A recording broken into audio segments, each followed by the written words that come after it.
So we were doing the perspectives. So the evolution of management perspectives, how it started from the very, very early perspective of scientific management by F.W. Taylor, which is under your classical perspective. And then we slowly move towards the behavioral theory, right? Where we saw Hawthorne studies done by Elton Mayo, right? And saw that it's not only the physical things, it's the human behavior, it's the human aspects that count a lot in managing an organization. In earlier classical perspectives, the human aspects is not considered, whereas in behavioral theory, and particularly through the experiment of Elton Mayo, which is about the illumination, right? Increasing and decreasing the illumination. And they tried to see, how people's productivity would differ or vary. And that's how, the experiment tried to conclude that it's very, very important to include the human behavior aspects in managing an organization. So with that, then we slowly entered into quantitative perspective, from classical to behavioral and then to quantitative, right? And quantitative theory, we saw this management science theory. That is more about decision making. So decision making can be put into certain mathematical, certain statistical, or certain simulation models to make decision. So it's all about the data that you gather, and you do the analysis, and then you make decisions. That is how the organization is managed, but it's quantitative perspective. I know. So till there, we said that, from classical to behavioral to quantitative, how it has evolved. So there are different decision-making tools now. So you see, you must have heard about the management information system, enterprise resource planning, and you can even develop your own, decision-making programs through different applications that you have on computers. So you can understand the managerial process and then put that into mathematics, put that into model, and that could help you take decisions. So that is all about the quantitative perspective, and it is the management science theory, they say. But and we also discussed that this theory is very, very handy in terms of taking decisions, because if you have more data and if you can do more analysis and you can even do the simulations of the context of your business, then the decision making would be easy, and it is very, very supportive in taking decisions. But at the same time, it also has certain shortcoming, that you cannot put everything into the model now. You cannot put everything into the quantifiable variables. There are many things which are very, very subjective, which cannot be put into numbers, which cannot be put into very objective form. So you cannot solve all the problems by having these scientific and mathematical tools. So this is the downside. Very, very handy, very supportive, very easy for decision making, but at the same time, it ignores a lot of variables which you cannot put into numbers and into quantifiable variables. That's how a lot of things are not included in your model, and your decision making might not be as realistic by using these tools.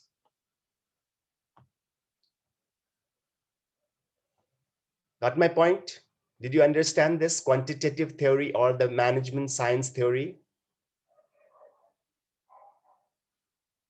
Manish.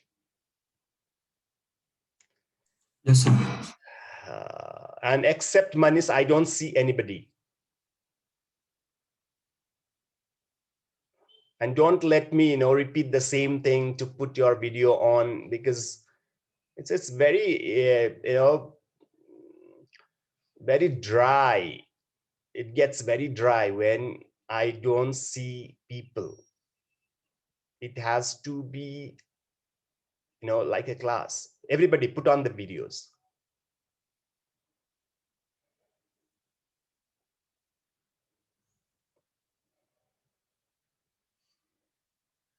Everybody, I said.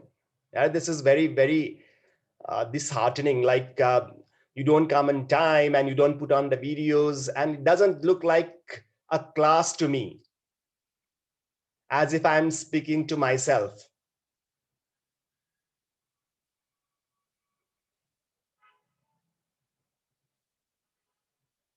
Yeah, Gaurav, Keepa, everybody. Or I don't have a webcam. Keepa, Bhanu, Anu, Ravindra, everybody, please.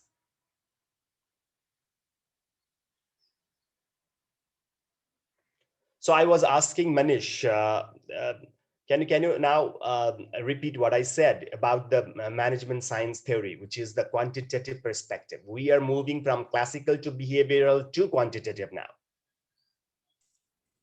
There are different ways of looking into, looking at organizations, how organizations are managed.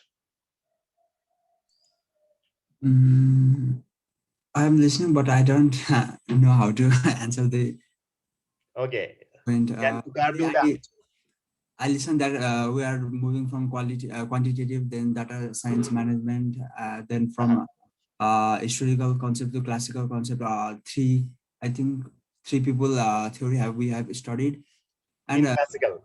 yes, sir, three classical, and somehow I think that you hadn't shared the slide in the group, so we are not getting to repeat अथवा त्यो पढ्नै पाएको छैन क्या sir, त्यो slide पनि छैन होइन, नोट पनि छैन, अनि त्यो क्लासमा जे पढ्यो अनि भोलिपल्ट आयो फेरि त्यही सुन्यो छ। बिर्सिन्छ। अब सर बिर्सिन्छ त्यो। हामीले धेरै पढेकै छैन।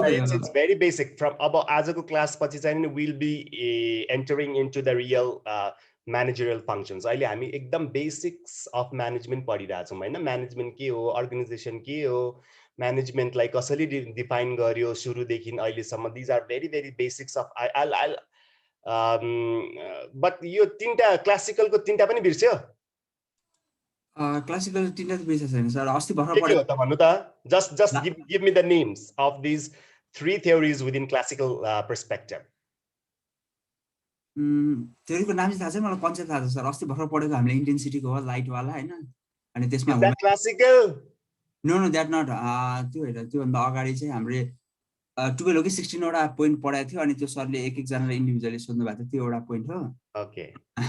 अनि अर्को Manish doesn't remember much. Maybe यार फेरि कोही पनि छैन। See, Sonu. Classical theory को actually repeat गरिदिनु त नाम. What are the three theories that we did it within classical perspective?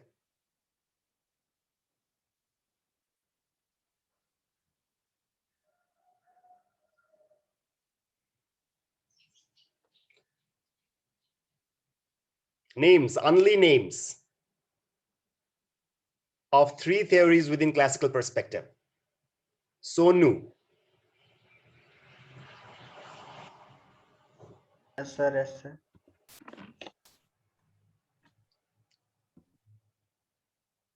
Do you remember anything?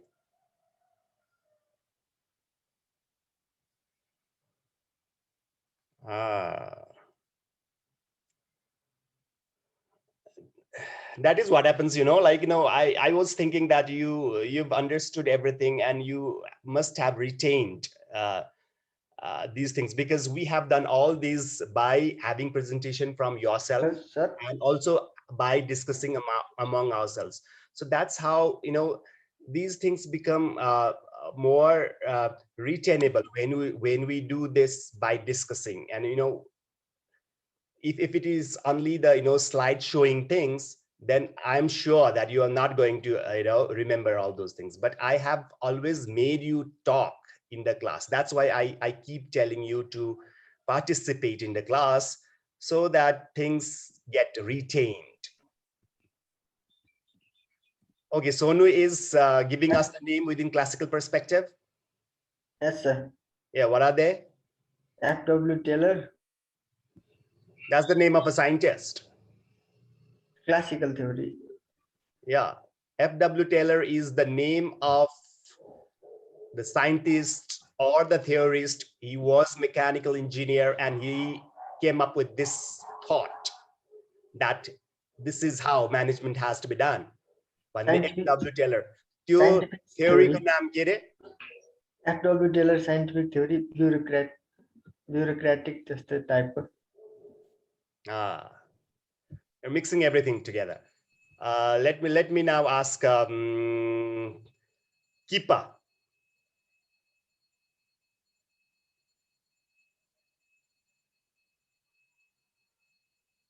I want answer from Kipa with video on, right? Yeah, this is you are not that long listening to what I'm saying. Video on गर भन्दा पनि गर्दैन, time मा पनि आउँदैन. Excuse me, sir. Yes. मेरो video खोलाकै छैन कि अन गर्दाखेरि पनि. Okay, so just share त्यो मात्रै भन्नु त classical perspective मा हामीले गरेको theories हरु. एउटा चाहिँ टेलरको साइन्टिफिक म्यानेजमेन्ट थ्योरी भयो.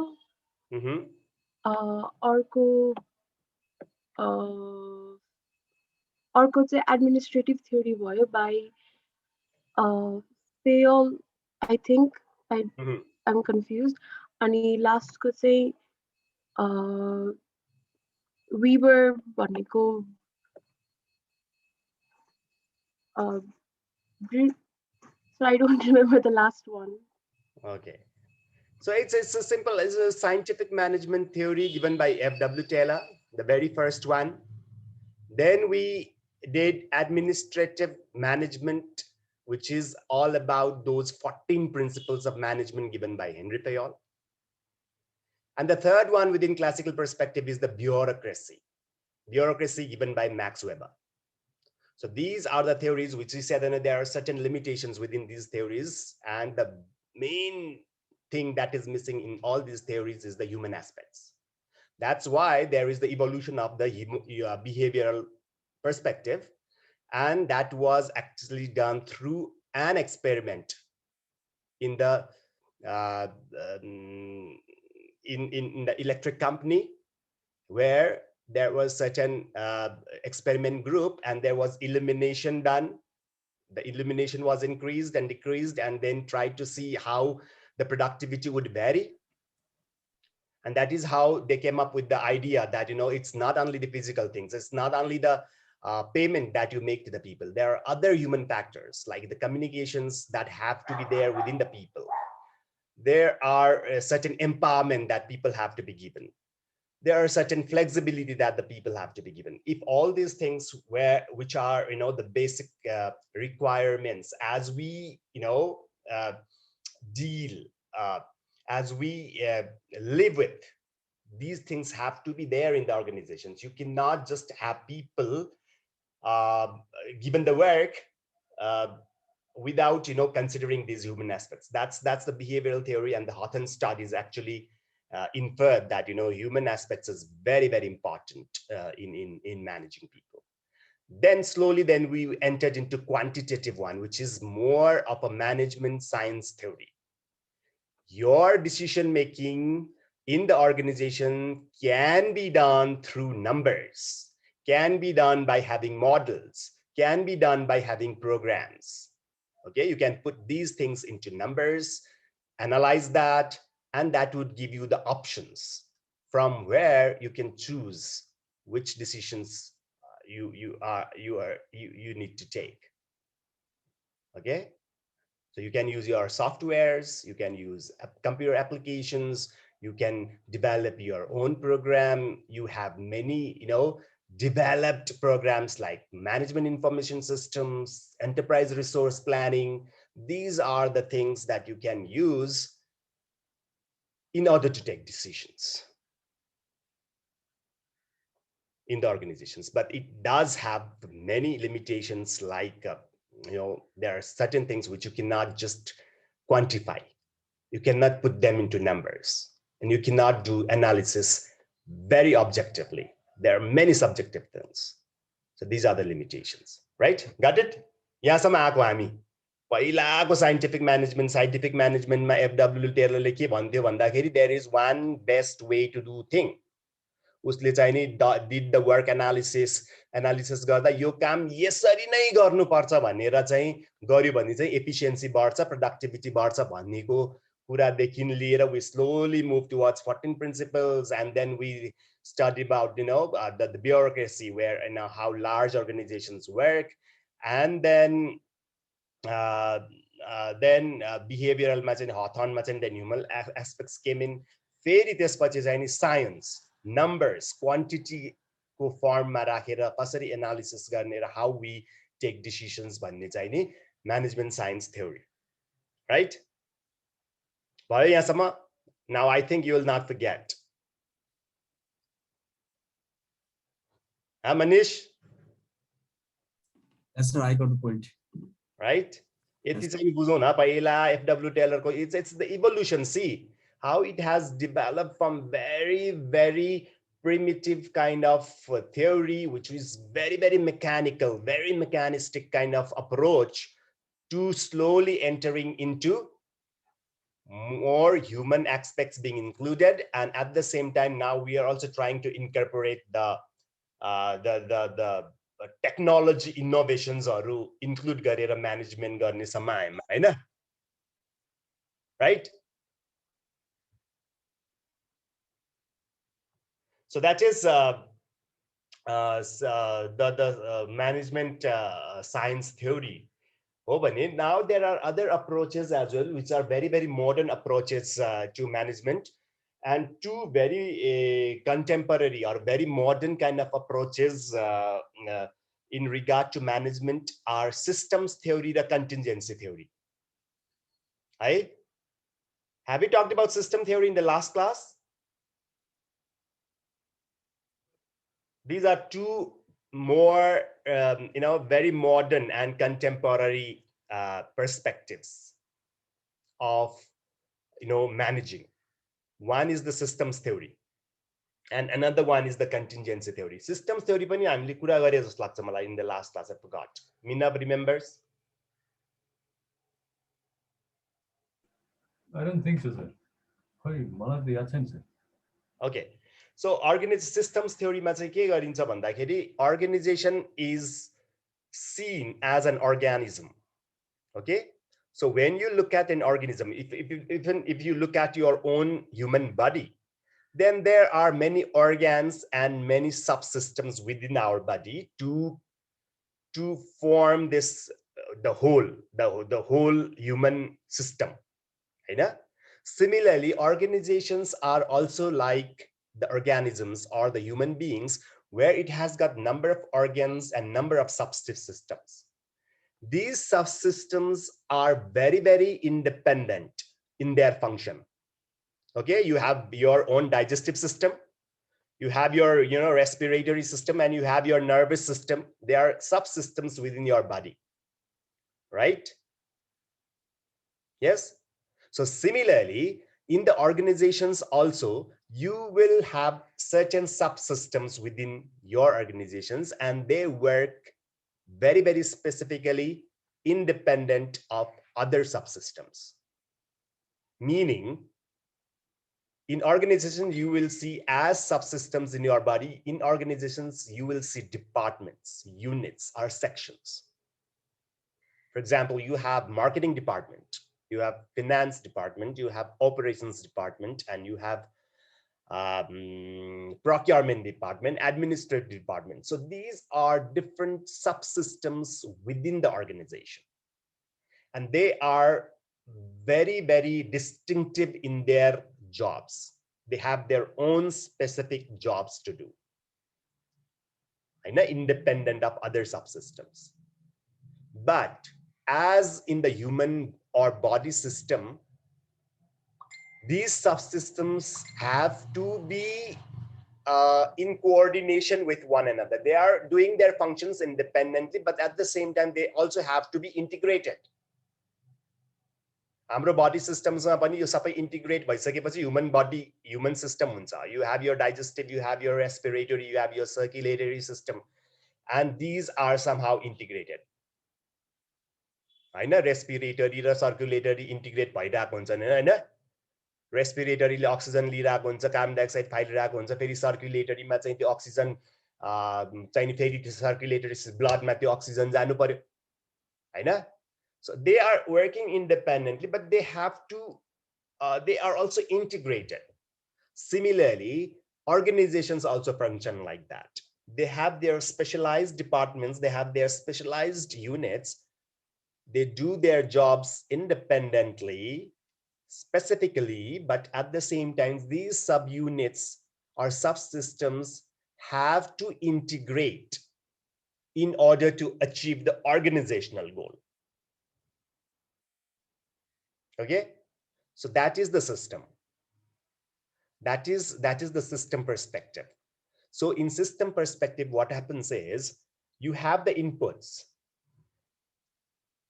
in an organization, whether it is the product, it's the goods manufacturing organization, or is the services organization.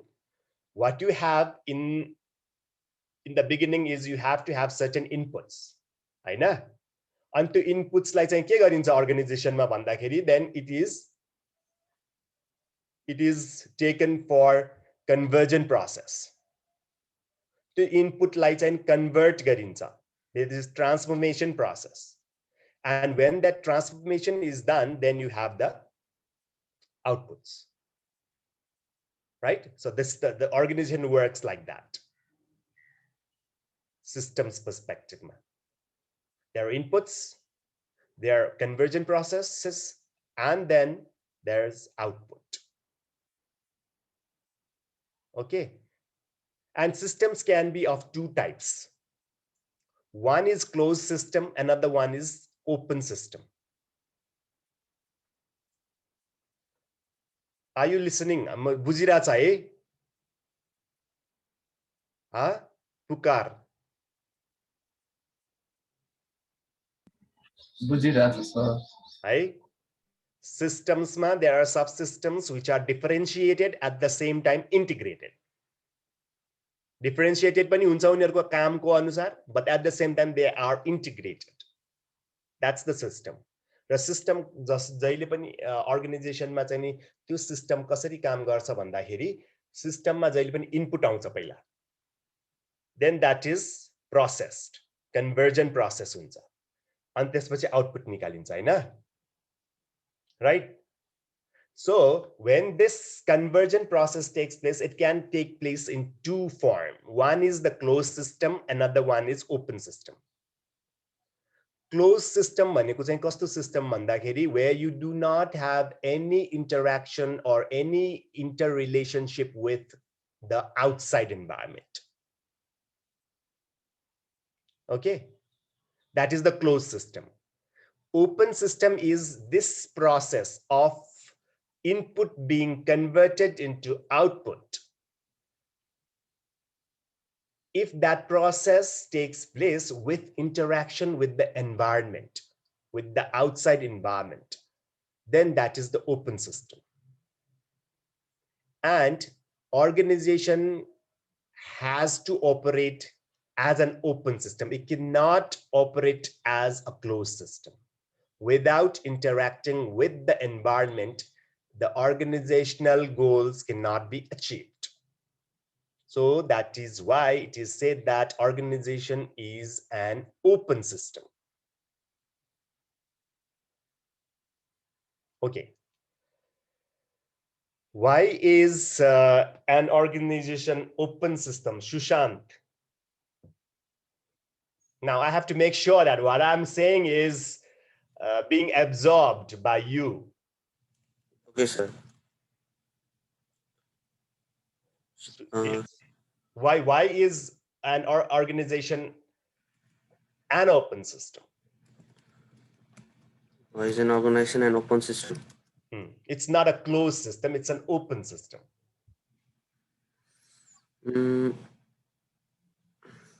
Organization, it is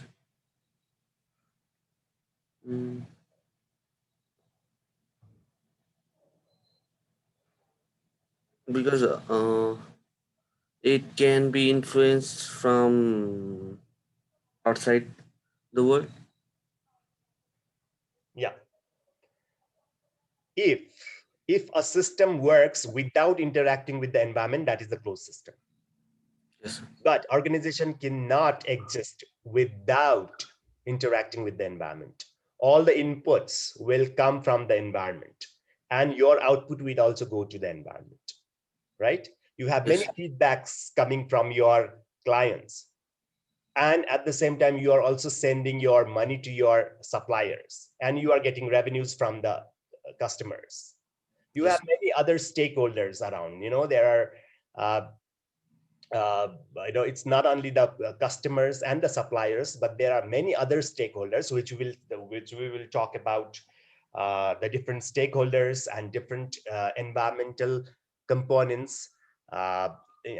Environment ko chapter पढ्दाखेरि त्यो अझ डिटेलमा पढौँला हैन, but there are certain entities, certain components which lie outside the organization with which you have to interact in order to achieve the organizational goal. That's why it's an open system.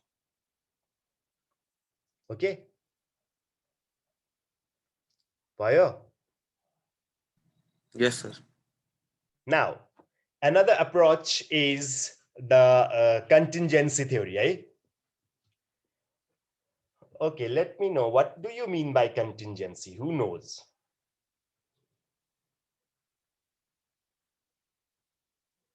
अहिले हामीले system भनेको के हो भनेर define गर्यो नि। System भनेको चाहिँ कुनै पनि सब सिस्टम्सहरु मिलेर, डिफरेन्शिएटेड सब सिस्टम मिलेर एउटा होल बन्छ भने that is the system. Anybody knows any literal meaning of contingency? Contingency भनेको चाहिँ miscellaneous हुनुपर्छ। जुन नर्मल खर्च हुने पैसाहरु हुन्छ नि सर, नर्मल एस्टिमेटमा गर्ने चीजहरु हुन्छ त्यो भनेको। कन्टिन्जेन्सी भनेको यदि नर्मल एस्टिमेट जुन आफ्नो एस्टिमेट तोकेको एस्टिमेट भन्दा एक्स्ट्रा भयो भने त्यो कन्टिन्जेन्सी भित्र पर्छ के। त्यो यदि त्यो भन्दा एक्स्ट्रा खर्च केही लाग्यो भने त्यो कन्टिन्जेन्सीबाट त्यसलाई चाहिँ भरपुर गर्ने त्यसलाई रिक्युप गर्ने भन्ने जस्तो लाग्छ मलाई। कन्टिन्जेन्सी भनेको मिसलेनियस जस्तो खर्च जस्तो लाग्छ कि मलाई। Okay, so whenever you are doing any project, and you have done the cost estimates, right? Yes. But at the same time, you put certain cushion, right?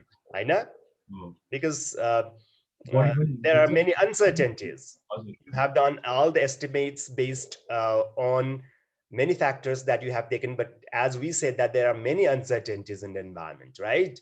So for that, you have to have certain cushion. And that is the contingency fund भन्छ त्यो हैन। तर contingency को literal meaning चाहिँ anybody knows?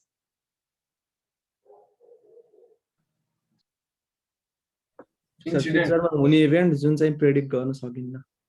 या त्यो contingency भनेको चाहिँ it depends.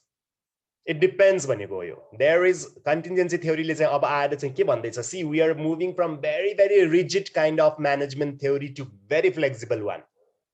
अब हामी यसरी इभल्भ भइराछ। एन्ड कन्टिन्जेन्सी थ्योरीले चाहिँ के भन्छ भने देयर इज नो, अब साइन्टिफिक म्यानेजमेन्ट थ्योरीले चाहिँ के भन्यो एफडब्ल्यू टेलरले भन्दाखेरि कुनै पनि काम गर्नलाई पनि there is one best way to do the thing and we have to adapt that way so that our efficiency is very high. त्यो भनेकोदेखि लिएर अब कन्टिन्जेन्सी थ्योरीले के भन्छ भने it depends, there is no one way of managing organisation. Because there are many things which are very uncertain. There are many things which differ from organization to organization. So we cannot have one way or one theory or one principle of managing organization. Contingency भनेको चाहिँ it depends. हैन? So that is why contingency theory says that there is no one way of managing the things. You have to deal with the situation. what kind of a situation prevail, according to that, you have to manage. That is the contingency theory. So organizations differ. So see, the management can be very, very different just because one organization is small and another organization is large. So there is no theory works. Contingency because that's a small organization, you have to manage it differently than an organization which is larger in size. So there is no one principle works, no one theory works. So it depends. One theory is any contingency theory go. So there are many factors by which the organizations differ. Size matrai pani farak huncha. One organization, let's say, having 10 people working, and another organization which has got like 1,000 people working. You cannot have one way of managing these two organizations because the situation is different. The circumstances are different. So you have to manage it differently. So, okay, let me give you a question. There is a small organization and there's a large organization. How,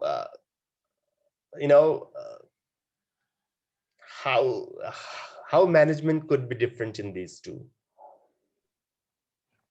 Large organizationमा चाहिँ अब central management system गरे भने अलि effective हुन्छ अनि स्मलमा चाहिँ अब के भन्नु त्यो सबैले कोअर्डिनेट गरेर गर्दाखेरि नि सजिलै हुन्छ किनभने सानोमा पोसिबल हुन्छ त्यो इफेक्टिभ नै हुन्छ अनि लार्जमा चाहिँ अब जे भए पनि अलि सेन्ट्रल नै हुनुपर्छ. That's very interesting. Anish,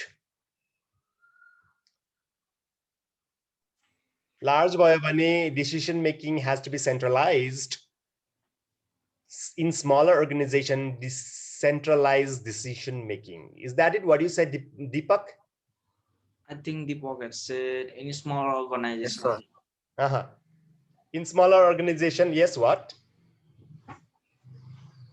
So I have to give my opinion or what? Do you support, do you agree to what Deepak said, or you have a different opinion? Just, how management could be different he talked about the decision making. In larger organization, decision making has to be centralized. And in smaller organization, decision making is more participative, he said. What is your take on this? Our decision कस्तो हो भन्नेमा पनि भर पर्छ sir. अब decision त जहिले अब माथिबाटै डिसिजन भन्नाले कन्ट्रोल त जहिले माथिबाटै हुनुपर्छ जस्तो टप डाउन एप्रोचमै हुनुपर्छ जस्तो लाग्छ जुनै अर्गनाइजेसन भए पनि. ल कन्ट्रोलकै कुरा गरौँ. अर्को उसले डिसिजन मेकिङको कुरा गर्यो दीपकले भने. Now you talked about control. How controlling differs in smaller organization and in larger organization. Control गर्ने तरिका पनि फरक हुन जान्छ के अब साइज अनुसार. सानो अर्गनाइजेसनमा भनेको सर अब माथिकोले अब त्यति सारो हायरार्किकल टप डाउन हुँदाखेरि त्यति सारो हायरार्की हुँदैन. त्यही भएर अब माथि जो बोस वा कुनै म्यानेजर हुन्छ उसले नै प्राय कन्ट्रोल गरिरहेको हुन्छ वा कुनै त्यो बिजनेसको सिइओ हरू त्यस्तोले कन्ट्रोल गरिरहेको हुन्छ भने लार्ज अर्गनाइजेसनमा चाहिँ टप लेभल म्यानेजरले चाहिँ उसको त्यो भन्दा अलिकति तलको हायरार्कीलाई मजाले म्यानेज गरेको हुन्छ. अब त्यसपछि फेरि त्यो भन्दा तलकोलाई अलिकति माथिकोले म्यानेज गरिरहेको हुन्छ. हो त्यस्तो हुन्छ सर. लार्ज अर्गनाइजेसनमा चाहिँ त्यस्तो हुन्छ जस्तो लाग्छ. So large organizations are tall, right? They have many levels in the hierarchy, and the higher level will control the lower level, and lower will again control the even lower level. I know it goes like that. That is what he said. Yes, sir. It's very tall. त्यसो भइसकेपछि the span of control भन्ने कुरा आउँछ अर्को. In large organization, you have a larger span of control. उसले चाहिँ नि धेरै मान्छेलाई सुपरभाइज गरेको हुन्छ भने स्मलर अर्गनाइजेसनमा एउटा मान्छेले कम मान्छेलाई कन्ट्रोल गरिरहेको हुन्छ हैन about controlling. Yes, sir. And in larger organizations, as there are thousands of people, अब धेरै हजार जना भएको organization भनौं न हैन so this span of control बढाउनु पर्ने हुन्छ one supervisor will control many people हैन त्यो यति धेरै हुन जान्छ कि sometimes you cannot supervise directly, you cannot supervise your subordinates directly, so that's why you will put on more formalized rules, regulations. Just compare one large organizations where you have एकदमै धेरै रुल्सहरु हुन्छ तिनीहरुमा, they are controlled or they are put in place by these rules and regulations, whereas if you see a very small organization, then everything is done based on direct communication हरु हैन भनेर order गरेर command गरेर काम चलिरहेको हुन्छ, there is no any rule and regulation controlling को कुरा गर्दाखेरि हैन अब सेन्ट्रलाइज्ड र डिसेन्ट्रलाइज्ड दीपकको कुरा लिएर what would you say Bhanubhakta which one do you think large भयो भने centralized decision making गर्नु पर्छ कि it depends भन्यो नि contingency theory, we are talking about contingency theory. Organizations हरु फरक हुन्छ in different ways, size को अनुसार फरक होला, technology को अनुसार फरक होला, environment in which they exist फरक होला, so in no matter how they differ, because of the differences among the organizations, the way of managing will differ भन्ने चाहिँ नि contingency theory ले भन्यो. अब हामीले यति मात्रै हेर्न खोजेको कि एउटा larger organization र एउटा smaller organizations को difference मा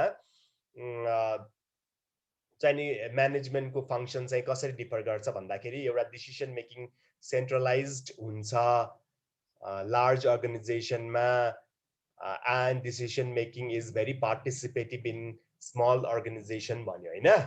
Do you agree or disagree कि यसमा के थप भनेको या मैले यस्तो अब सानो अर्गनाइजेसनमा अब मोटिभेसन गर्न सकिन्छ, अब सानो अब आफ्नो पार्टिसिपेटिङ भएको भएर अब उसमा चाहिँ ठुलो अर्गनाइजेसनमा चाहिँ त्यही अनुसार अब स्पेशलाइज्ड भएको लेबरहरू चाहिन्छ ठुलो अर्गनाइजेसनमा.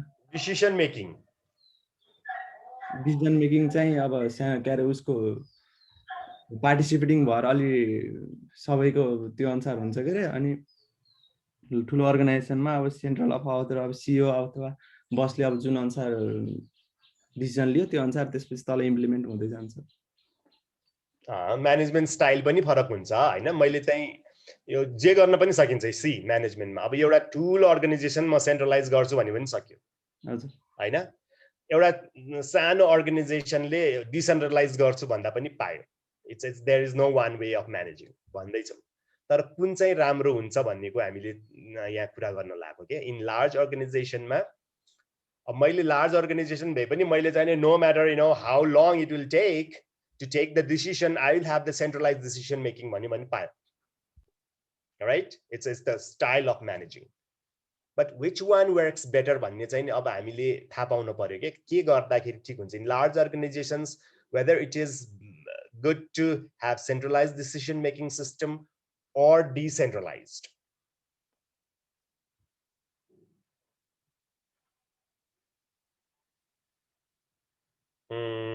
Let me go to Anu. Which works better, do you think? You know, in large organization and in small organization, we are just taking two contexts. अहिले difference केमा हुन सक्छ भने because contingency ले भन्यो नि त difference भएपछि different तरिकाले चाहिँ नि म्यानेज हुन्छ भन्ने कुरा चाहिँ कन्टिन्जेन्सी थ्योरीले भएकोले हामीले साइजको डिफरेन्स मात्रै अहिले एकचोटि हेरेको क्या. साइजको डिफरेन्स हुँदाखेरि म्यानेजमेन्ट कसरी डिफर हुन्छ त भन्ने. साइजमा अब स्मल अर्गनाइजेसनमा छिटो डिसिजन मेकिङ हुन्छ भने त्यो लार्ज अर्गनाइजेसनमा टाइम लाग्न सक्छ सेन्ट्रलाइज्ड भएर, किनभने त्यो प्रोसेसिङ गर्नुलाई टाइम लाग्ने भएर. सेन्ट्रल अनि त्यही भएर चाहिँ नि it takes if decision making is centralized, it is very slow. It gets very slow, हैन? त्यही भएर decentralized गरेर हुँदैन त? In large organizations, it's better to have decentralized decision making.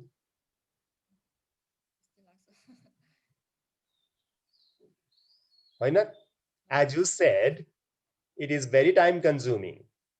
If you have centralized decision making system in large organizations, it will be very time consuming, and it will be a very slow decision making process, will be very slow. So considering that fact, now we can say that, you know, if we can make the decision making system decentralized in a large organization, then the decision making will be swifter, quicker. So फेरि advantage पनि हुन्छ, disadvantage पनि हुन्छ. Exactly. So what could be the disadvantage of decentralizing? अब decentralize भयो भने monitoring गर्नुलाई के हुन्छ, गाह्रो हुन्छ. उनीहरूले अब तल्लो लेभलहरूले के गरिरहेछ भनेर माथिल्लो लेभलसम्म थाहा हुँदैन नि त. त्यो थाहा हुनु पनि टाइम लाग्छ अनि धेरै डिसएडभान्टेज हुन्छ जस्तो पनि लाग्छ. जस्ट मैले एउटा दुईटा मात्र यहाँ अब डिसेन्ट्रलाइज गर्यो भने the power might be misused, हैन? You are delegating the power to the lower level and he takes the decision and might be misused. Disadvantage.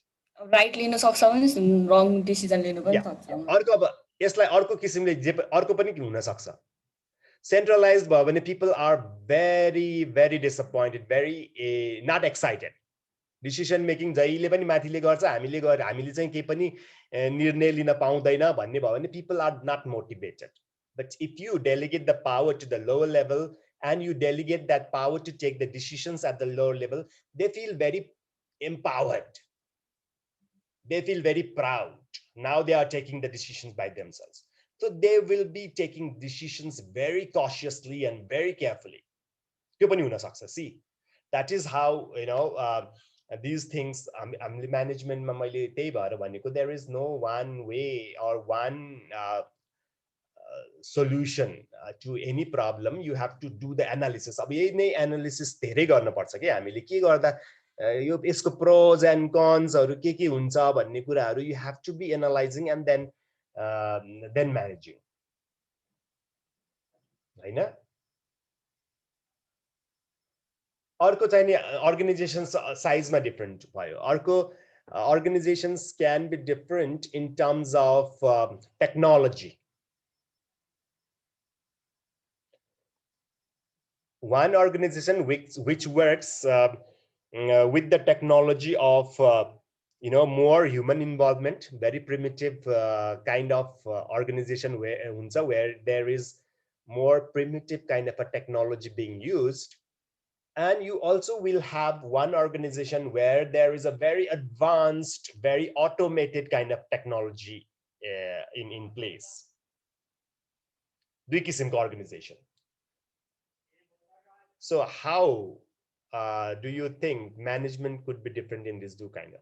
मैले just contingency theory मात्रै हामी डिस्कस गरिरहेका छौँ. डिफर हुन्छ, डिफर भयो भने के डिफरेन्ट हुन त अब टेक्नोलोजीको अनुसार डिफरेन्ट भयो. अघि साइजको कुरा गर्यौं भने अब टेक्नोलोजीको on the basis of technology the organizations are different हो भने just tell me one difference in how these two organizations are managed. एउटामा चाहिँ एकदम मान्छेले मात्रै काम गर्ने, there is no machines हरु धेरै इन्भल्भ हुँदैन, र अर्कोमा चाहिँ it's all machines and not much human interventions are there.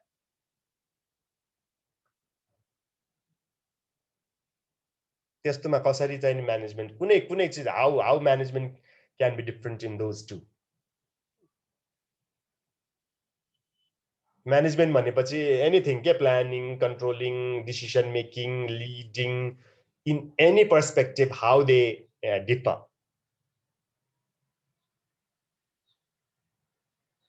May I now ask decision making ma difference हुन्छ? Huh?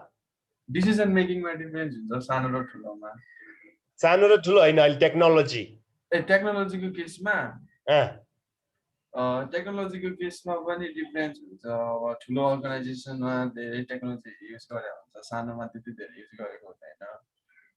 So what do you mean ठुलोमा टेक्नोलोजी हुन्छ अनि सानोमा हुँदैन भन्ने नै हो त जहिले पनि सबैमा? हैन, large organisations are more technology dependent अनि स्मल अर्गनाइजेसन्स ह्युमन डिपेन्डेन्ट हुन्छ र? चान्सेस छ नि त सर, त्यसको पनि चान्सेस त छ नि त। त्यसको पनि चान्सेस त छ नि त। हुन सक्छ, तर साइज अनुसार टेक्नोलोजी फरक हुन्छ भन्ने चाहिँ होइन। होइन, त्यो त हैन। मेरो छैन। म तीनटा दिन्छु है, तीनटा किसिमको अर्गनाइजेसन है। एउटा अर्गनाइजेसन छ, let's say it's a handicraft हैन, मूर्ति बनाउने, स्कल्पचर बनाउने। त्यहाँ चाहिँ नि अरू केही पनि मसिन हुँदैन, उसँग he has all this hand tools to make that sculpture. अर्को हुन्छ चाहिँ नि mass production kind of technology, जस्तै बिस्किट्स बनाउने भनौँ हैन, mass productions. एकैचोटि चाहिँ नि you have 100 kgs of flour put in there, and then the dough is made, and then it goes to the rollers, and then you know they are punched into that circular shapes. Then they will go to the oven, then they will get cooked, and then they come out, all automated. हैन, त्यस्तो technology हुन्छ भने अर्को technology चाहिँ के हुन्छ भन्दाखेरि, let's take an example of hydro power. Hydro power, continuous, it never stops. पानी यताबाट खसिरहेको हुन्छ, टर्बाइन चलिरहेको हुन्छ, यता बिजुली निस्किरहेको हुन्छ, very continuously. So very traditional human involvement देखि लिएर mass production बाट continuous production भन्ने यति फरक किसिमको टेक्नोलोजी हुन्छ क्या अर्गनाइजेसन्समा. सो कुनै एउटा चिज मात्र यहाँनिर भनौँ यस्तो चिज फरक, टेक्नोलोजी फरक भयो भने म्यानेजमेन्टमा चाहिँ के फरक हुन्छ त? How management differs?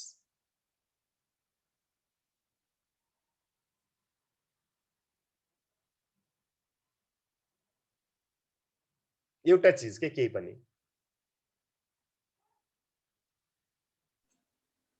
एउटा मेसिन भयो नि, त्यसो भए अब त्यो ह्यान्ड सिविङ, त्यो ह्यान्डिक्राफ्टमा एउटा मेसिन ल्यायो भने तिनीहरूको काम सजिलो हुन्छ, उनीहरूले हातले गरिरहनु परेन। अनि हजुरले सेकेन्डमा के भन्नुभयो? सेकेन्डमा मैले तीनटा किसिमको अर्गनाइजेसन के मतलब अर्गनाइजेसनको कुरा गरेँ होइन. एउटा चाहिँ नि त्यहाँनिर सबै चिज उसलाई मेसिन के पनि छैन, उसँग ह्यान्ड टुल छ, उसले लुगा सिलाउने जस्तो भनौँ न, या मूर्ति बनाउनेहरू उसलाई त्यो आफैले सबै मान्छेले नै गर्न पर्यो होइन. त्यो किसिमको टेक्नोलोजी हुन्छ नि त होइन, राइट. अर्को टेक्नोलोजी मैले एउटा वाइवाई चाउचाउ कसरी बनाउँछ, या बिस्किट्स नेबिकोले कसरी बिस्किट बनाउँछ भन्दाखेरि एकैचोटि यहाँनिर 100-200 केजीको पिठो राख्छ, अनि त्यसलाई त्यो गर्छ, अनि त्यो कस्तो सेपमा गर्नुपर्ने रोलरमा जान्छ, सेपमा काटिन्छ, अनि त्यसपछि फेरि त्यो ओभनमा जान्छ, ओभनमा गएपछि कुक हुन्छ, कुक भएर बाहिर निस्किन्छ, बाहिर निस्किएपछि त्यो आफै फेरि प्याकेजिङ हुन्छ, प्याकेजिङ प्याक हुन्छ, अनि प्याकेजिङ भइसकेपछि मात्र अनि मान्छेले ल्याएर त्यो बक्समा हाल्छ है. हामीले त्यस्तो पनि देख्छौँ. सबै चिज चाहिँ त्यहाँ आफै गइरहेको हुन्छ, मास प्रोडक्सन. अर्को चिज चाहिँ मैले के दिएँ भने, यति मान्छे हुँदै हुँदैन, हाइड्रो पावरमा यहाँ अन गरिदियो, त्यहाँ मान्छेले हेर्नै पर्छ, त्यहाँ पानी खसिरहेछ, टर्बाइन चलिरहेछ, बिजुली निस्किरहेछ. त्यो अघिकोमा चाहिँ नि त्यो मास प्रोडक्सनमा मैले भने नि चाउचाउ बनाउँदाखेरि त्यहाँ एउटा दुईटा स्टेसनमा मात्रै मान्छे हुन्छ क्या होइन. त्यहाँ पिठो राख्यो गयो, अनि त्यहाँनिर चाउचाउ बनेर आइसकेपछि त्यहाँनिर मैले देखेको चाउचाउको फ्याक्ट्रीमा चाहिँ के हुन्छ भन्दाखेरि, त्यहाँ सबै आयो, अनि चाउचाउ आइसकेपछि अनि मान्छे चाहिँ कहाँनिर बसेको हुन्छ भन्दाखेरि, त्यो चाउचाउ पाकेर आइसकेपछि then they will put that thing, त्यो मसला हुन्छ नि, मसला द स्पाइसेस, त्यो चाहिँ मान्छेले ठ्याक्क ठ्याक्क माथि हाल्छ क्या. त्यहाँबाट सर्र चाउचाउहरू कटेर टक टक त्यो स्क्वायर सेपमा यसरी रोलरबाट मुभ भएर आएर हुन्छ, अनि त्यसपछि मान्छेले त्यसको माथि टक टक टक टक त्यो राख्छ मसला, अनि त्यो राखिसकेपछि त्यो र्यापरमा आफै प्याक भएर जान्छ अनि र्यापरबाट निस्केपछि अनि मान्छेले बाकसमा हाल्छ फेरि मान्छे सी एउटा दुईटा ठाउँमा मात्रै मान्छेले हुन्छ अरु सबै मसिनले गरेर हुन्छ हैन र त्यो भन्दा अर्को टेक्नोलोजी मैले के कुरा गरियो हाइड्रो पावर या ओइल रिफाइनरीहरुमा चाहिँ के हुन्छ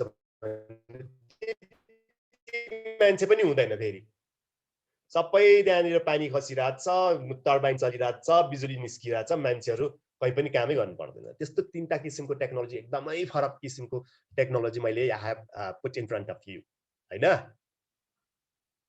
अब यसमा म्यानेजमेन्ट चाहिँ कसरी डिफर हुन्छ भन्न खोजे के we are on contingency theory भनेको it depends management एउटै स्टाइलको हुँदैन फरक फरक हुन्छ depending upon the situation depending upon the circumstance भन्यो नि त राइट त्यही कारणले गर्दाखेरि मैले यहाँ तीनटा किसिमको technology I put in front of you and just tell me how any managerial function will differ in these three technologies. So system wise फरक हुन्छ होला सर किनभने जस्तो अब हजुरको हाइड्रो पावरमा चाहिने भनेको मोनिटर गर्ने डिपार्टमेन्ट हुन्छ एउटा जस्तो म्यानेजरियल हिसाबले हेर्दाखेरि हजुरको एक्जाम्पलले लिँदाखेरि पनि हाइड्रो पावरमा चाहिँ कुन हिसाबको पेन स्टकबाट जुन हाम्रो हाइड्रो पावरको जुन गाइड पेन हुन्छ त्यसलाई चाहिँ घुमाउने जुन एउटा लेभल हुनुपर्छ जुन एउटा प्रेसरको फोर्स हुनुपर्छ त्यो चेक गर्ने मोनिटर गर्ने मान्छेहरू हुन्छ नि त्यो भनेको स्किल म्यान पावर हुन्छ हैन म्यानेजरियल हिसाबले हेर्दाखेरि म्यानेजरियल पोस्टबाट हेर्दाखेरि चाहिँ अब अन द अदर ह्यान्ड अब त्यो जुन चौचौको हुन्छ उनीहरूलाई डेजिग्नेटेड एउटा पोस्ट हुन्छ जसरी उता हाइड्रो पावरमा एउटा मान्छेले मोनिटर गर्छ कतिको प्रेसरमा पानी फ्लो भइरहेछ त्यो जुन हुनुपर्ने अमाउन्टमा भइरहेछ कि छैन जसरी चेक गर्छ उनीहरूको काम भनेको चाहिँ चौचौमाथि त्यो मसला हाल्ने भनेको उनीहरूको डेजिग्नेटेड पोस्ट भनेको त्यो ओभरअल हेर्दा सिस्टम कसरी वर्क गर्छ भन्ने हिसाबले नै हुन्छ जस्तो लाग्छ मलाई डिफ्रेन्सिएट गर्न सकिने भनेको पार्ट चाहिँ एउटा मोनिटरिङ भयो भने एउटा चाहिँ अब इन्डिभिजुअली कामै गर्नुपर्ने हिसाबको हो कि अथवा अब अर्को तेस्रो अप्सन चाहिँ सरले के दिनुभएको थियो भने के को दिनुभएको थियो तेस्रो अप्सन चाहिँ सरले हाइड्रो पावर लुगा सिउने या मूर्ति बनाउने त्यस्तो राइट अब त्यस्तो गलैँचाहरू बनाउने भनेको त्यो पनि म्यानुअलै भयो भने अब एउटा सिस्टम अब म्यानुअल सिस्टम हो कि अथवा मोनिटरिङ सिस्टम हो कि त्यो फरक सिस्टमहरू नै डिफर गर्छ जस्तो लाग्छ मैले चाहिँ त्यति मात्रै भन्न सक्छु एउटा कुरा एउटा डिफर के हुन सक्छ भन्दाखेरि एउटा म्यानुअली काम गर्ने मान्छेहरूलाई चाहिँ पे सिस्टमै फरक हुन सक्छ क्या हैन म्यानुअली काम गर्नेहरूलाई चाहिँ यु क्यान ह्याभ दिस अब एफडब्ल्यू टेलरले जस्तो पीस रेट सिस्टममा काम गरिदियो भने पीस बेसिसमा काम गरिदियो भने त्यसले प्रोडक्टिभिटी बढ्छ उसले जति मैले धेरै बनाउन सक्छु त्यति मैले पैसा धेरै कमाउँछु लुगा सिलाउनेले एउटा लुगा सिलायो भने तिमीले 100 रुपैयाँ पाउँछ भने उसले दिनमा धेरै सिलाउन खोज्छ नि त हैन आफैले तर त्यो एडभान्टेज चाहिँ त्यसमा हुँदैन सो यु क्यान अब त्यसमा चाहिँ स्यालेरी सिस्टममै अब मन्थली गर्दै भइहाल्यो हैन इट डजन्ट म्याटर उसलाई पीस रेटमा गरेर केही इन्सेन्टिभै छैन उसलाई केही मोटिभेसनल फ्याक्टर त्यसले बढ्दैन भने the pay system might be very हैन सो टेक्नोलोजीले गर्दाखेरि पनि डिफरेन्ट हुन्छ भने अर्को चाहिँ एन्भाइरमेन्टले गर्दा डिफरेन्ट हुन्छ your management style your way of managing हैन फर एक्जाम्पल एन्भाइरमेन्टको एक्जाम्पल दिनु पर्दाखेरि चाहिँ के भन्छु भन्दाखेरि म फर एक्जाम्पल भाटबटेनीको एन्भाइरमेन्ट चाहिँ कस्तो हुन्छ भन्दाखेरि Bhatbhateni has got so many vendors so many suppliers हैन यति धेरै सप्लायर छ कि थाउजन्ड्स अफ सप्लायर्स छ उसलाई सामान त्यहाँ ल्याउने त्यहाँ सामान दिने हैन त्यसको एन्भाइरमेन्ट अब त्यो एन्भाइरमेन्टको हिसाबले he has got a very complicated environment as compare to एउटा स्टोर जसले एउटै किसिमको मात्रै सामान बेच्छ फर एक्जाम्पल भनौँ न त्यहाँ नाइकी शप नाइकीले चाहिँ नि त्यहाँ नाइकीबाट सामान मगाउने उसको एउटै supplier whereas the environment is so complicated for Bhatpateni where he has got like thousands of suppliers to deal with उसले एउटासँग डिल गरे पुग्यो उसले चाहिँ हजारौंसँग डिल गर्नुपर्छ हैन हाउ के फरक हुन सक्छ यसमा? See, the environment is so different for these two organizations.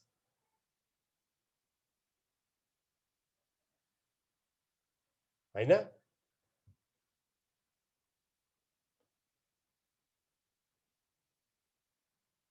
कसले अब say something on this. I have given you two difference, दुईटा context दियो. एउटा Nike store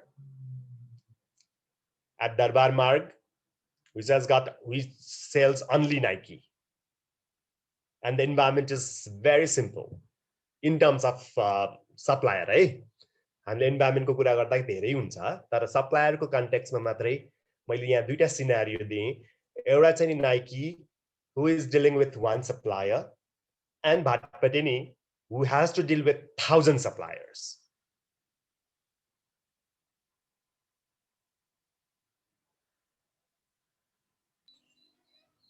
Say something on this. के फरक हुन्छ? बाटबटिनीलाई धेरै गाह्रो हुने भयो सर. ह? बाटबटिनीलाई धेरै गाह्रो हुने भयो. हो, धेरै गाह्रो हुन्छ उलाई त. यति मान्छेले कस्तो, there are so many things like, you know, thousands of suppliers हुन्छ. Thousands of suppliers ले अझ के भन्न आउँछ उनीहरुलाई, मेरो सामान यहाँनिर राख्देऊ भन्छ. मेरो सामान चाहिँ यहाँ तल भुइँतिर, भुइँको शेल्फमा हैन, माथि एकदम टाढा हातले नछुने, हातले नभ्याउने शेल्फमा पनि मेरो सामान राख्दिनु भएन भन्छ. मेरो सामान एकदम आई लेभलमा राख्दिनु भन्छ कसैले. मेरो सामान यो साइडमा राख्देऊ भन्छ. There are so many, such a complicated environment. Get this go. हैन? The dealing is so complicated. सामान सिद्धिन्छ, मान्छेले तुरुन्तै सामान त्यहाँ हैन रिप्लेनिश गर्नुपर्ने हुन्छ, हैन? The stock gets depleted. यति huge quantity मा सामान लगिरा हुन्छ मान्छेहरुले, अनि त्यो भर्दै जानुपर्छ फेरि त्यहाँ. So that's the environment that they are working. अनि अर्को चाहिँ नि, you know, what a relaxed kind of environment, हैन? त्यो हुन्छ. अनि त्यसो गर्दाखेरि अब इन्भेन्टरी म्यानेजमेन्टकै कुरा गरौँ न. इन्भेन्टरी म्यानेजमेन्ट कति गाह्रो होला भाटपटेनीलाई? त्यहाँ सामान ठ्याक्क ठिक टाइममा आएन भने सेल्स लुज हुन्छ, धेरै मगायो भने पनि त्यहाँ ठाउँ हुँदैन. So that is the very complicated part with this kind of department stores. के अब के गर्नुपर्छ त अब त्यस्तोमा डिल गर्नलाई? Very practical way of looking at things, है? मैले खाली यो रियल लाइफ एक्जाम्पल दिइराको कारण चाहिँ के गर्ने, हामीले सोच्नुपर्छ के म्यानेजिङ गर्ने भनेकै it's thinking critically and coming up with solution. Numbers of employee, numbers of managers, management team बढाउनु पर्छ सर. सबै कुरा म्यानेज गर्नलाई धेरै मान्छे चाहियो, हैन? धेरै मान्छे चाहियो. या धेरै मान्छे चाहियो, and they are given certain specialized jobs हरु, के यो इन्भेन्टरी तिमी हेर, यो इन्भेन्टरी तिमी हेर भनेर फ्लोरमा आफ्नो डिपार्टमेन्ट छुट्याइदिनु पर्यो. डिपार्टमेन्ट छुट्याइदिएको हुन्छ. तर अझ टेक्नोलोजी अझ कस्तो त्यतिले पनि गाह्रो हुन्छ क्या त्यस्तोमा. इन्भेन्टरी म्यानेजमेन्ट सिस्टम हुन्छ नि सर. जस्तो अब सामान सिद्धेको खण्डमा त्यो अलर्ट जुन हिसाबले कस्तो हुन्छ भने, मैले बुझे अनुसार चाहिँ इन्भेन्टरी म्यानेजमेन्ट सिस्टम भनेको चाहिँ जस्तो अब हजुरले भने जस्तो जुन एउटा पर्टिकुलर डोमेनमा एकजनालाई राखिदिएपछि उसले त्यो पार्ट मात्रै हेर्छ र उसको त्यहाँ यदि सिद्धेको छ भने उसले जुन म्यानेजमेन्ट टिम हुन्छ, जुन सुपरभाइजिङ टिम हुन्छ, that is one way of doing, right? Yeah, notify गरेपछि अनि उनीहरूको जुन गोडाउन हुन्छ, गोडाउनलाई त्यो एउटा जान्छ, एउटा मेसेज जान्छ, इन्फर्मेसन जान्छ भनौँ न. ल यसरी यो चाहिँ यो सेक्सनमा यो ब्रान्चमा यो पार्ट चाहिँ सिद्धेको छ भनेर. अनि त्यसपछि उनीहरूले त्यही अनुसारले गोडाउनबाट सामान ल्याएर त्यसपछि फेरि त्यहाँबाट अनि रिप्लेनिस गर्ने कुरो हुन्छ, हैन? भनेपछि ओभरअल एउटा सिनर्जीमा काम गर्दै एट द सेम टाइम एउटा नेटवर्क जस्तो हुन्छ कि त्यहाँभित्र. त्यो भएर धेरै मान्छे चाहिने भनेको कारण किनभने त्यो हजुरको टर्नओभरै त्यत्रो करोडमा हुने अर्गनाइजेसनमा, दैनिक टर्नओभर त्यत्रो यदि ठुलो टर्नओभर करोडमा हुने अर्गनाइजेसनमा अभियसली मान्छेहरू त बढी नै चाहिन्छ. किनभने त्यो टर्नओभर त्यतिको गराउँला, त्यहीमाथि मान्छेसँग इन्डिभिजुअलसँग डिल गर्ने अर्गनाइजेसन भयो नि त भाटपट्टि भनेको. एकजना इन्डिभिजुअल एउटा कस्टमर भनेको उसको लागि एकदम प्राइम हुन्छ एउटा इन्डिभिजुअल कस्टमर प्राइम हुन्छ त्यस्तो हजारौं मान्छे आउँछन् त्यहाँ भनेपछि त्यसलाई डिल गर्न मान्छे नै चाहिने नै सिचुएसन हुन्छ अनि इन्डिभिजुअल मान्छेलाई इन्डिभिजुअल मान्छे नै चाहिने भएको कारणले गर्दाखेरि इन्भेन्ट्री सिस्टम बनाइयो भने चाहिँ सामानहरू सिद्धेको खण्डमा चाहिँ एकदम ट्रान्जिएन्ट हुन्छ कि त्यो काम गर्नलाई अब सामान इन्भेन्ट्री कहिले रिप्लेनिश गर्ने भन्दाखेरि एज यु सेड उनीहरूले त अब स्क्यान गर्यो नि त सामान बिकेको सबै हैन स्क्यान गर्दै जाँदाखेरि अब इन्भेन्ट्री कति बाँकी हुन्छ सर्टेन लेभलमा आइसकेपछि नाउ प्लेस एन अर्डर भन्ने एउटा अलर्ट सिस्टम बनाइदियो भने द्याट क्यान बी डन अब आजभोलि अझ कस्तो गर्छ भन्दाखेरि यहाँ त गरिया छैन होला आजभोलि त्यो सिस्टमै सेयर गर्छ क्या भेन्डरसँग हैन भेन्डरसँग अब जस्तै युनिलिभरसँग भाटपटेनीलाई कनेक्ट गरिदियो भने त्यो जति भाटपटेनीले सामान बेच्यो त्यो युनिलिभरको सामान घट्दै गएको इज सीन बाई युनिलिभर उ आफैले त्यहाँ कति बाँकी छ भनेर हेरेको हुन्छ उसले अर्डरै नगर्नु पर्ने गरी उ आफैले नै त्यहाँ पठाइदिएको हुन्छ so that is how the automation is done हैन सो दिस यसरी एन्भाइरोमेन्ट फरक हुन सक्छ so you might have to manage your organizations differently size फरक छ you might need to manage the organization differently हैन टेक्नोलोजी फरक हुन्छ you have to manage the organizations differently यसै भनेर यो चाहिँ contingency theory is very very valid that organizations differ in many ways and that's why there is no one way of managing so you have to have different approaches according to different environment and different circumstances and different situations भन्ने चाहिँ नि contingency theory है now systems theory contingency theory there are certain emerging management concepts that are there आज हामी यो कुरा गर्छौं यसमा चाहिँ नि हामीले कुन कुरा गर्छौं भन्दाखेरि अहिले emerging issues in management is workforce diversification please note them down हामी यो अहिले डिस्कसन मात्रै गर्छौं यो workforce diversification or diversity है अर्को outsourcing and the third one is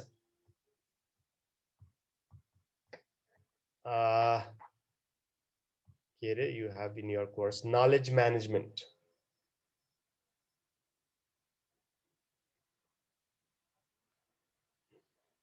and learning organizations. Now let's have a little bit of discussion on this workforce diversity.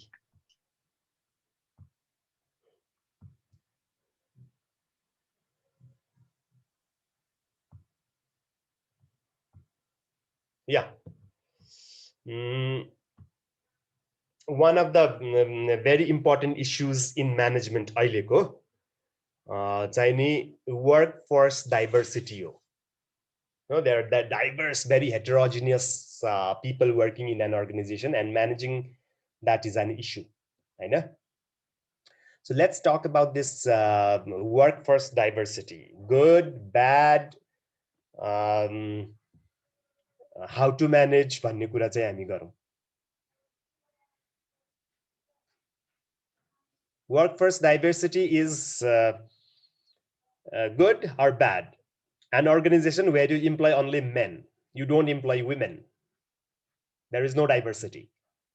Diversity can be in any form, right? Can be in the form of gender, can be in the form of race, can be in the diversity in the form of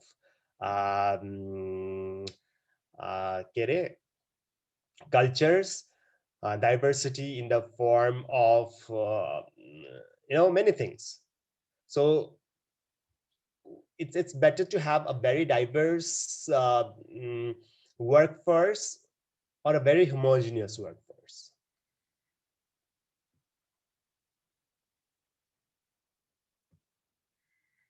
यार who hasn't कुरा गरौँ न यहाँ यसै Kaji Gurung and Bhanu भक्त Jayaram Muhammad I haven't heard Muhammad. Okay, Muhammad, you there? बोलाको बोलाइ हुन्छ मैले त मोहम्मदलाई अस्ति पनि बोलाको हेर्दै हेर्दै के बोल्दै बोल्दैन Mohammad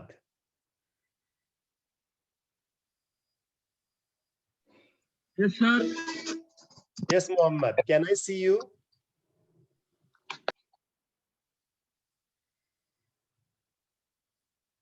Can I see you first?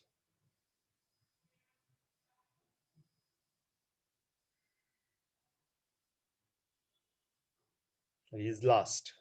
Okay, Jairam. Yes, sir. Say something on workforce diversity. Workforce diversity भयो भने चाहिँ जस्तो कुनै अर्गनाइजेसनमा अब डिफ्रेन्ट कल्चर डिफ्रेन्ट एज ग्रुपको इम्प्लोयरहरू हुन्छ अनि उनीहरूले चाहिँ आफू एक्सेप्टेड भएको फिल गर्छन् जस्तो लाग्छ सर वर्कफोर्स डाइभर्सिटी भयो भने तिनीहरूले ह्याप्पी भएर काम गर्छन् त्यसले So गर्दा that is the social aspect, you know, हामीले inclusiveness को inclusion को कुरा गर्छ नि social inclusion. So that is also, you know, the way of being equitable, हैन? Socially responsible भएको पनि हो त्यो, socially equitable भएको पनि हो. So that is looking at this with that social perspective. It's being socially equitable to have all different races, all different cultures, and all different genders in the organization. Yes? Yes, sir. So that is being socially inclusive. Is it good to have a very diverse workforce?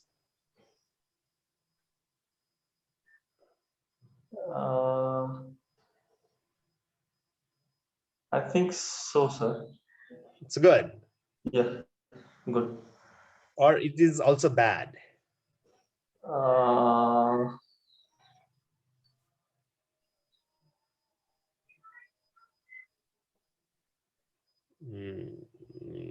Okay.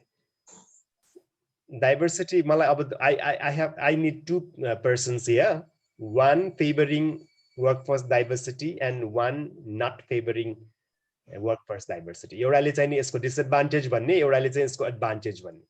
Advantages of diverse workforce by Manish and disadvantage of diverse workforce by Sailesh. मैले चाहिँ disadvantages of diverse workforce भन्नुपर्ने. त्यसको disadvantage छ र? Disadvantage छ कि छैन? खै मलाई छैन जस्तो अब होला हैन तर मलाई चाहिँ खै disadvantage हो जस्तो लाग्दैन. एउटा disadvantage त is very difficult to manage diverse workforce नि हैन र? They are people, अब people त जो पनि म्यानेज गर्न गाह्रै हुन्छ नि. हैन त्यसैमाथि पनि you have like different भनौं न, you have an organization where you have one French, one Pakistani, another one you know South Indian, हैन? Very diverse workforce. बरु म एडभान्टेज भन्छु नि. ल हुन्छ ल हस्. Okay, go ahead. डिफरेन्ट ब्याकग्राउन्डको मान्छेहरू हुन्छ, अब डिफरेन्ट वेमा उनीहरू हुर्केको हुन्छ अनि डिफरेन्ट आइडियाजहरू आउँछ. अब कुनै प्रोजेक्ट छ भने कुनै अर्गनाइजेसन छ भने डिफरेन्ट पोइन्ट अफ भ्यूहरू आउँछ, डिफरेन्ट आइडियाजहरू आउँछ, डिफरेन्ट वे अफ ह्यान्डलिङ कुराहरू आउँछ. अब कुनै त्यो हरेक प्रोजेक्टको हरेक अर्गनाइजेसनको एउटा त्यो टार्गेट हुन्छ नि त अडियन्स, अब कसलाई चाहिँ टार्गेट गरेको हामीले भनेर अब डिफरेन्ट टाइपको मान्छेहरू टार्गेट गरिरहेको हुन्छ. अनि डिफरेन्ट मान्छेले अब त्यो पोइन्ट अफ भ्यूमा आइडियाहरू दियो भने कस्तो खालको अडियन्स टार्गेट गरेको त्यो पनि अब राम्रो पोजिटिभ आइडियाजहरू आउँछ, इफेक्टिभ आइडियाजहरू आउँछ. Okay. जति varieties हुन्छ, then you have different ideas. For example, if there are only men and no women in the workforce, भन्यो भने पनि त्यहाँ त्यो टिममा त्यो वर्कफोर्समा women मात्रै भयो र भने पनि त्यहाँ डाइभर्सिटी आउँछ है. The way of this class will end in 10 minutes. The way that men think and the way the women think, they're different. त्यो दुईटाले गर्दाखेरि पनि त्यहाँ धेरै इनोभेशन्सहरु आउन सक्छ. दुईटाको आइडिया नै फरक हुन सक्छ हैन? त्यस्तै if you come from very different cultural background, your way of thinking might be different. And यसरी चाहिँ नि धेरै चाहिँ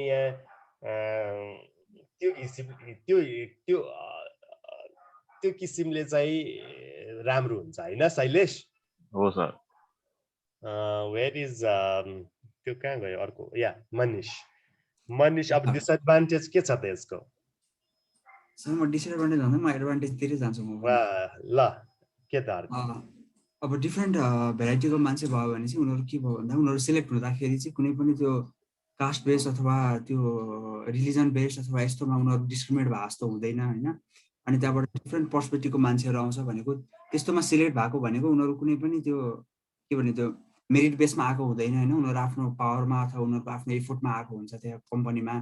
अनि एज लाइक नेपालको कन्टेक्स्टमा हेर्दा चाहिँ यति सानो कम्पनी छ होइन र डिफ्रेन्ट भेराइटीको मान्छेहरू छ भने चाहिँ जस्तै यो डिफ्रेन्ट फेस्टिभलहरूमा चाहिँ सजिलो हुन्छ क्या। अब त्यो कम्पनी वर्क गरिरहेको हुन्छ होइन। अब एउटा रिलिजन भएको अथवा एउटा कास्ट भएको मान्छेलाई छुट्टी दिँदा पनि अरूहरूले वर्क गरिरहेको हुन्छ। त्यो एडभान्टेज हुन्छ होला मेरो विचारमा। कस्तो कम अगेन?